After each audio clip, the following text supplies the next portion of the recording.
Grums on X said they will arrest you for catcalling, but not if you're in a grooming gang. The UK is lost. And screenshots, New York Post. British cops wore jogging outfits to elicit catcalls and then arrest some men who hit on them.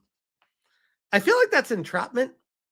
I feel like that's not legal, at least in America, but maybe the UK, actually, definitely the UK is different. I said, how is this real life? It's not right. And I think people know that when they have situations where the police are even starting to laugh at the orders that they have from the UK, being like, wait, I'm supposed to enforce what now? This guy said they arrested a young woman for going to McDonald's after the curfew hour for young people at 5 p.m. What the hell? Noble Shield says, what's the actual crime? Hitting on someone isn't illegal.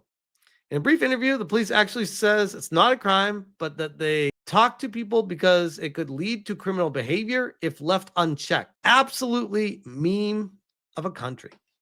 It's ridiculous. You thought that was bad, but no, it gets even crazier because this is what we're dealing with the UK. Pirate Nation on X. US accuses UK of significant human rights issues and restricting free speech. Can you blame the US for thinking that after these stories that we keep seeing coming out of the UK? Like initially, they were so far-fetched that I'm like, nah, I don't know if I even believe these. It's the internet. You can't believe everything you hear. At least I saw Abraham Lincoln quote that on the internet. The internet is not to be believed. But my goodness, with the amount of reports that keep coming out of the UK, I'm like, it is real. Like this is a real place that really enforces these rules and laws. Sir Keir Starmer has previously defended the UK's record on free speech after concerns were raised by US Vice President J.D. Vance, with the pair sharing a rather awkward exchange in the Oval Office. We have another update. I feel like a change is happening. Movement is going on right now again, because this is not the first time that there's been a petition against Starmer that's garnered a lot of people signing it, and previously nothing has happened. Pirate Nation on X. 729,000 British citizens. We're approaching 750,000 people signing a petition demanding an immediate general election. The government refused defending their stance. The public is outraged with Starmer. Now, remember, as far as the government works, supposedly, at least in these areas, ideally, it's supposed to be for the people. If the people are speaking up and getting together saying, hey, you are not representing us the way we elected you to, we would like to get you out of here. And the government is replying with, hey, thanks for the input, but no.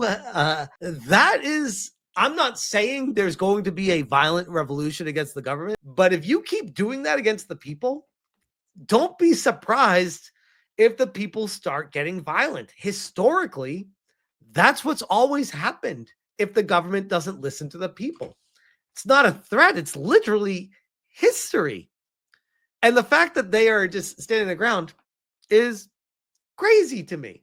I would not be shocked one bit if we hear of a violent war breaking out in the UK in the next year, maybe sooner. Like legitimately, it could be that crazy. This is the petition right now. It is at 796,000. Call an immediate general election. We want an immediate general election to be held. We think the majority need and want change. That is a lot of people. 750,000 people signing something is a lot of people, especially if you consider it's just the UK. The government was elected on a mandate of change at July 2024 general election. Our full focus is on fixing the foundations, rebuilding Britain, and restoring public confidence in the government. So no is what the government said. That their response is such a slap in the face to this. It's not even funny. Hey, we want a general election. Let the people speak. Let the people's voices be heard. Parliament will consider this for debate. Parliament considers all petitions that garner more than 100,000 signatures for debate. Government's like, yeah, we considered, and the answer is No, because that means we would lose our positions. I feel like they've reached an impasse. The prime minister can call a general election at a time of their choosing by requesting a dissolution of parliament from the sovereign with the 5-year life of parliament. Government was elected by the British people on a mandate of change at the July 2024 election. This government is fixing the foundations and delivering change with investment and reform to deliver growth, with more jobs, more money in people's pockets, to rebuild Britain and get the NHS back on its feet. This will be built on the strong foundations of a stable economy, national security, and secure borders as we put politics back in the service of the working people. Hey, all these are great words.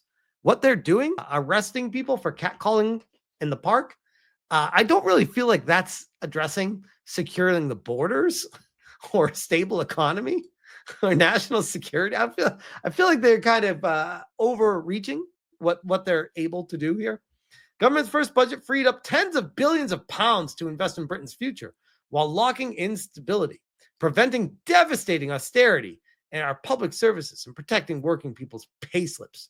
Mission-led government rejects the sticking plaster solutions of the past and unites public and private sectors, national, devolved, and local government, businesses and unions, and the whole of civil society in a shared purpose.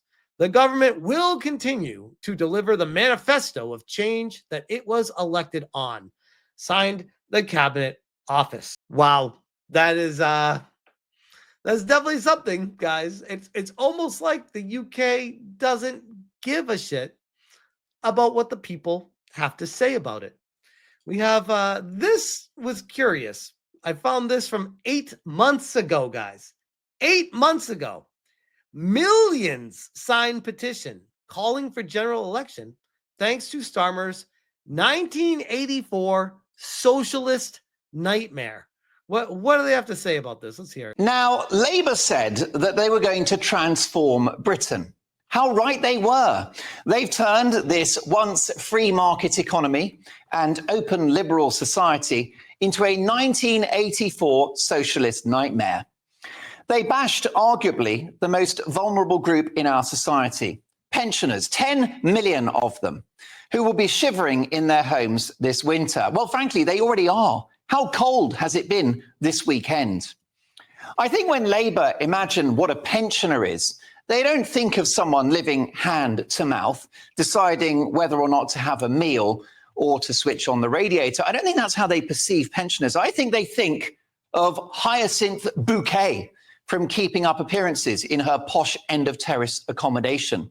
They think of the Earl of Grantham from Downton Abbey, whose only concern is having enough bone marrow for his Labrador Isis. This is from 8 months ago. All right.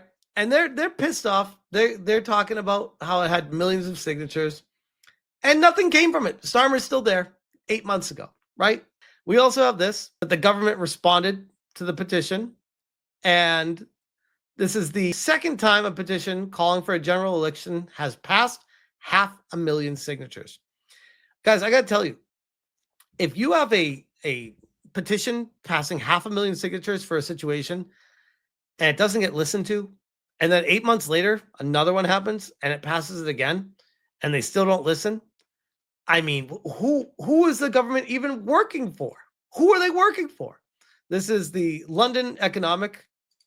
They said, government issues response as petition calling for general election passes 700,000 signatures. Starmer is not wanted there. It says the petition comes just over a year since Labour came into power and will put pressure on Keir Starmer and his administration, who, in the eyes of many, have been seen to have failed at addressing an ongoing migrant crisis, as well as overturning financial decrees such as winter fuel payments for pensioners. This wouldn't be the first time that Starmer has faced demands to call another election. In January, MPs debated another petition for a rerun of the election after it reached 2.8 million signatures. Holy crap. While this didn't trigger an election, Conservative leader Kemi Badenoch told the Prime Minister that it showed 2 million people asked him to go. Starmer responded by saying the election result in July last year was a massive petition in itself. What were the surrounding circumstances? Because it sounds to me like the people that voted would like a recount, because if we look at this right now, it is rapidly growing. And what's happening with the UK is being viewed by the entire world right now. And just someone in America just seeing what's happening, my heart goes out for you guys. It genuinely does. I'm like, it is 1984 over there right now. Absolutely insane. And I do worry about the impact of freedom of speech, freedom of gaming, freedom of creativity, what people are allowed to do. It impacts everything. This is a massive deal. And if the UK continues to not listen, I do fear that there will be some serious repercussions going on over there at some point, because you can't do that to the people. It's crazy. But with that, I'll leave that one there, because damn, the UK is a clusterfuck right now. It really is.